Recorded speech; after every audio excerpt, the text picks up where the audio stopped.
10 கோளும் ஒன்றாய் காண அங்கு கற்பகம் என்னும் கடவுளின் மெய்யில் 9 கோளும் ஒன்றாய் காண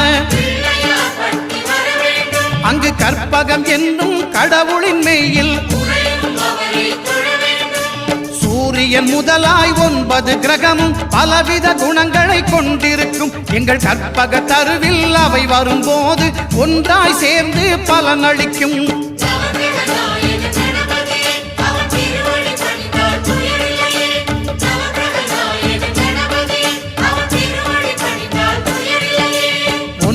கோளும் ஒன்றாய் காண அங்கு கற்பகம் என்னும் கடவுளின் மெய்யில்